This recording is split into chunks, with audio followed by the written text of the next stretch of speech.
a Câmara de Comércio Exterior da Federação das Indústrias do Estado de Santa Catarina realizou seminário sobre governança internacional, visando estimular as empresas a investir em conhecimento e na melhoria dos trâmites operacionais de comércio exterior.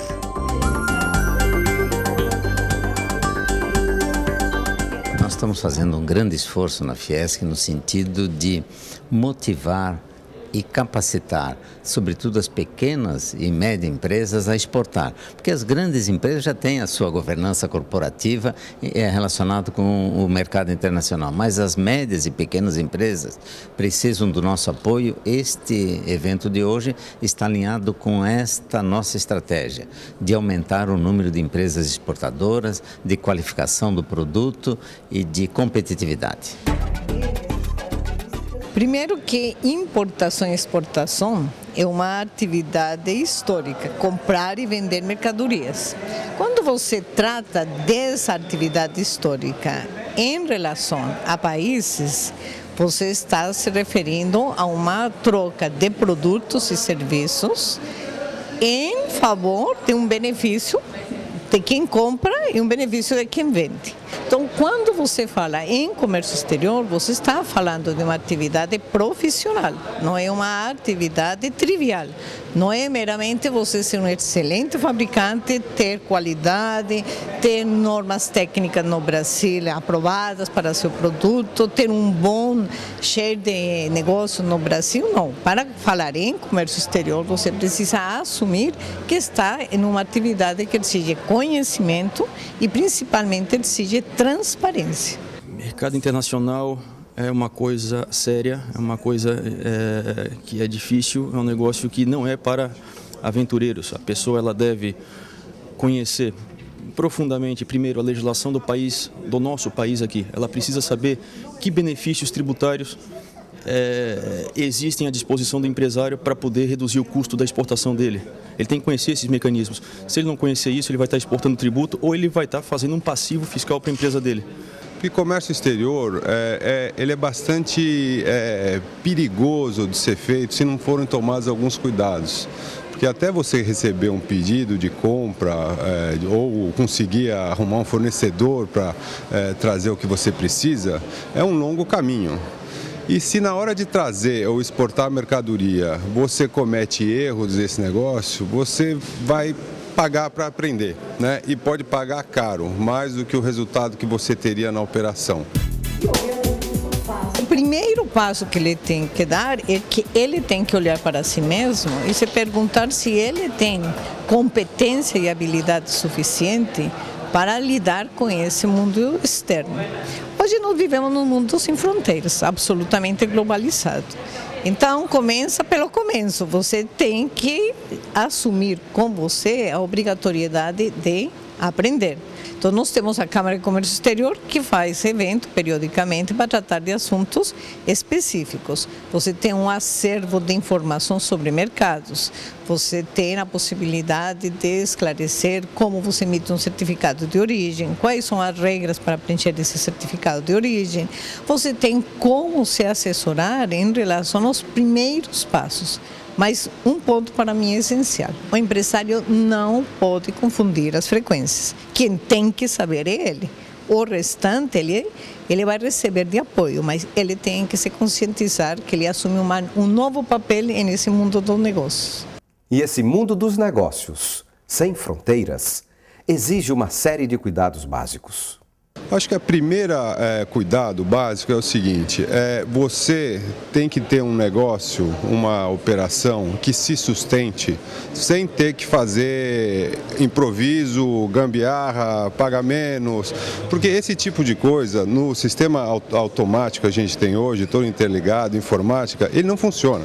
Então o primeiro conselho que eu acho que tem que ter é o seguinte, estudar o negócio sem querer fazer gambiarra, né? Ver quanto que é o imposto imposto real, quais são os custos reais e escapar daquela tentação e às vezes não, dá para fazer por aqui, traz o dobro, paga por fora, subfatura, esse tipo de coisa eu acho que pertence ao passado. Então o primeiro é esse de evitar improviso, gambiarra, fazer a coisa errada. O segundo é contratar um despachante aduaneiro bom.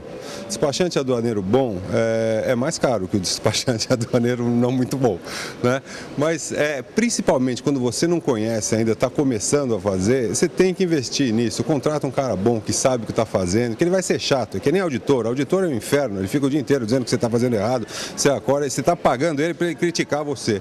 O despachante aduaneiro bom é isso, ele vai amolar você, vai fazer uma série de exigências, mas ele vai impedir que você faça alguma coisa errada por desconhecimento. E o terceiro item é monitorar constantemente essas práticas. Essas práticas, uma vez que você coloque elas de pé, elas precisam ser parte de um sistema dentro da empresa. Então, independentemente de quem seja o seu diretor de exportação ou de importação no momento, se você sistematizar, escrever, passar para as pessoas, ter isso escrito, lembrado dentro do sistema da empresa, a coisa começa a ser feita de maneira automática. Aí você pode, com o tempo, deixar de ficar tão em cima disso.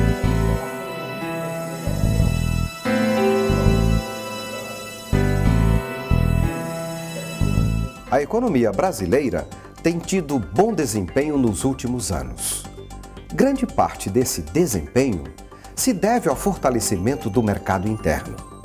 Mas o Brasil também conquistou um lugar de destaque no mercado mundial, que poderia ser ainda muito melhor, não fossem dois fatores que inibem a participação do país no comércio exterior.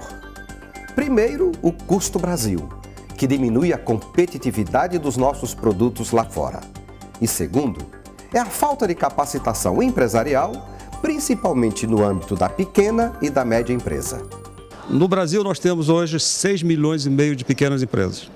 Desses 6 milhões e meio de pequenas empresas, impressionante é que só 9.973 exportam. Isso mostra a falta da capacitação empresarial para um pequeno empresário fazer com que ele consiga chegar no comércio exterior. O esforço que a Fiesc está mantendo hoje pelo presidente Dr. Glauco é no sentido da gente inovar, competir, capacitar as empresas para que elas consigam aumentar essa participação. Santa Catarina hoje, por exemplo, tinha em 2007 1.611 empresas exportadoras e hoje tem 1.436, embora o volume de exportações tenha crescido 400%. Só para ter um grau de comparação, na Catalunha, na região de Barcelona, 43 mil empresas são exportadoras. Então a gente cria um comparativo onde a gente vê o seguinte, está faltando realmente a gente capacitar as pequenas empresas, tanto brasileiras quanto especificamente de Santa Catarina.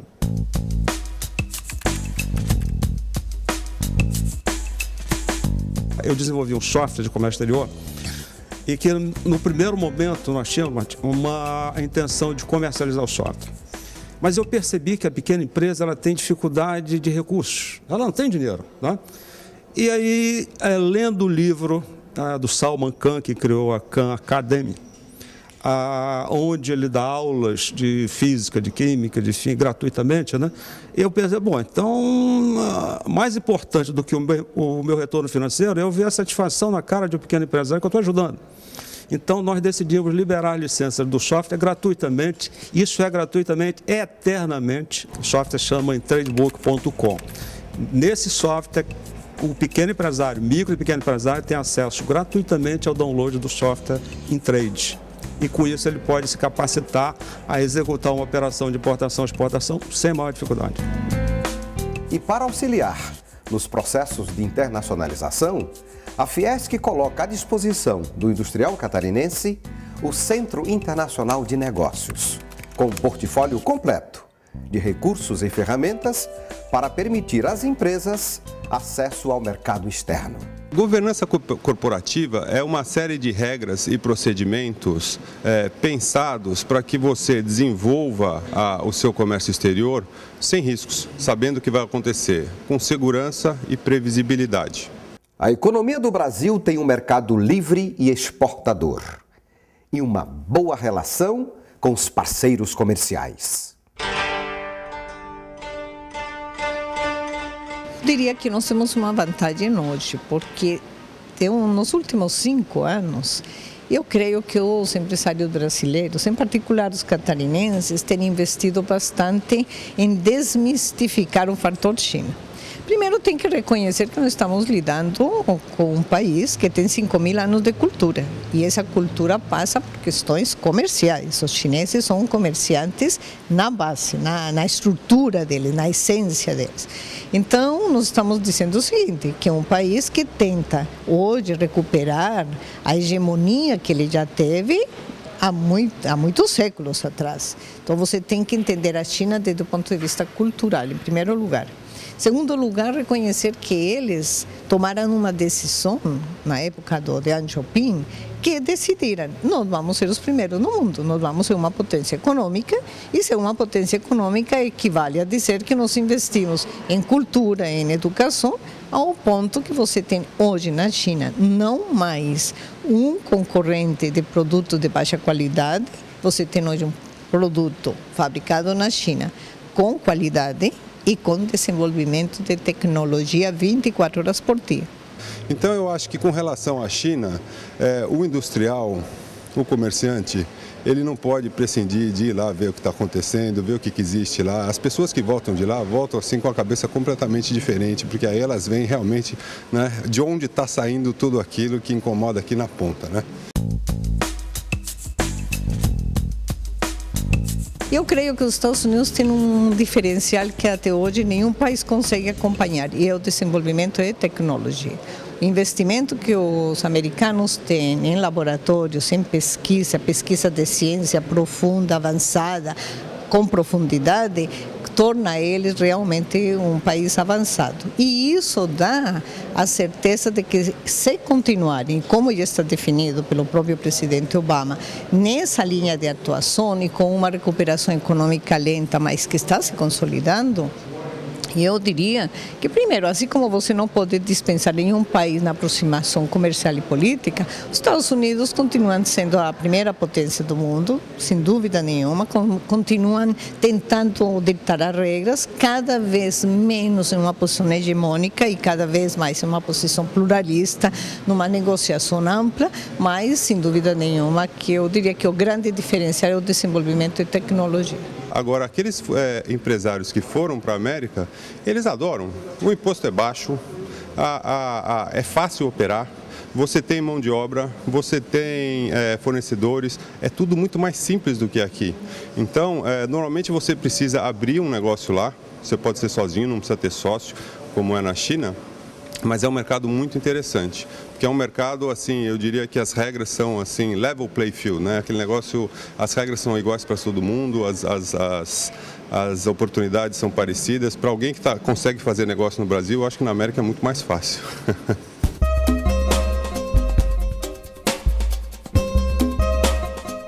Pois é, nossa querida e velha Europa continua remando. Mas ali você tem um diferencial também, tem uma tradição. Há uma tradição, são países consolidados. Você tem uma Alemanha, uma França, que é totalmente diferenciado com Portugal e Espanha. São países que, se você olha na história, estão com menos tempo de integração. E o conceito de integração europeu é totalmente distinto do que nós entendemos como integração, né? A integração deles é muito mais profunda, mais ampla. Eles têm como algo a respeitar e a preservar, que é essa integração europeia. Daí o porquê que eles têm tido tanta dificuldade de encontrar saídas para os seus problemas econômicos. Mas eu enxergo que, como todo problema econômico, eles têm que encontrar saídas e vêm encontrando. Você olha para uma Alemanha e, a despeito de toda a crise econômica, ela continua apresentando um nível mínimo de crescimento mais importante. Então, são países que precisam encontrar os seus nichos também de atuação. O mundo dos negócios mudou a questão de mercadorias, hoje você está mais voltado a serviços. E, sem lugar a dúvida, eu acho que a Europa deu um passo importante, se aproximou da China. A Europa é uma excelente oportunidade de negócios para determinados produtos. A Europa também é super restritiva, né? Elas têm assim uma série de regras que impedem que a gente exporte. Elas têm subsídios para todos os produtos, principalmente agrícolas e pecuários, mas eles têm um mercado consumidor rico.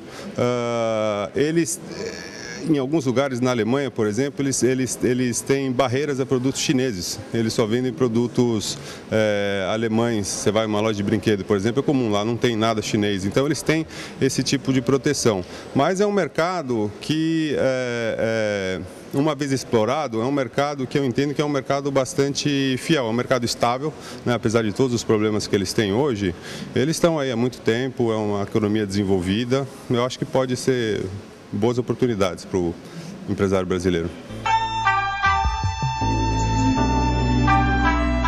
Pode ser um país sofrido, um país que tem sido bastante atingido pela natureza, mas que mostra seu poder de recuperação, sem lugar a dúvida. Eu diria que o Japão é um exemplo em matéria de força e de vontade de conseguir sobreviver aos impactos da natureza. Você vê um povo disciplinado, pragmático, objetivo, educado e trabalhador.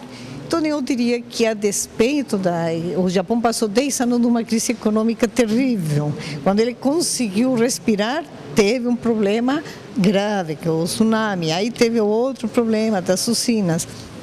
Mas não há como deixar de reconhecer que eles ainda fazem a diferença. Eu diria assim que a aproximação com o Japão é algo que para o brasileiro em particular deveria de ser bastante atrativo, porque lidar com a cultura japonesa tem uma série de diferenciais, principalmente a disciplina, né? Você encontra isso nos orientais, de uma maneira geral. Você lida com os chineses, eles são objetivos, são pragmáticos, são disciplinados. Mas eu diria que o estilo de ser do japonês, ele se aproxima um pouco ao estilo de ser que nós temos em algumas regiões, né? De Santa Catarina, por exemplo, né? Pessoas trabalhadoras, dedicadas, esforçadas, que estão sempre com o norte, mirando qual é o seu norte, objetivos. Então, o Japão, apesar de tudo, continua fazendo parte desse bloco de países que estão na liderança econômica. O Mercosul, ele teve um começo muito auspicioso, né? Mas hoje em dia o que a gente vê é que por parte dos nossos parceiros, né, da Argentina, de outros países, a recíproca deles em relação a nós, ela não é muito vantajosa para o país. A gente tem cotas para exportar diversos produtos para lá, existe uma série de restrições não tarifárias, né? Eles complicam a importação. Quando um determinado mercado está indo bem, eles impõem cotas, eles mexem muito na regra. Então, o Mercosul, eu diria que é assim, não é um mercado estável, não é um mercado institucionalizado, é um mercado consumidor. A vantagem dele é que é próximo, né? Existem uma série de regras que facilitam o trânsito de mercadorias e pessoas, mas ele não é uma coisa muito organizada, né?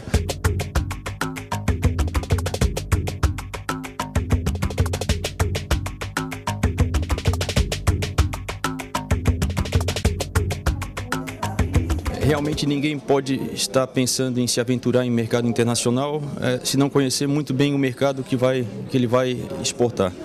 Hoje é impossível praticamente a empresa que quer se internacionalizar e virar as costas para a China. Primeiro, porque a China é o grande fornecedor hoje de matéria-prima e o grande consumidor. Tá?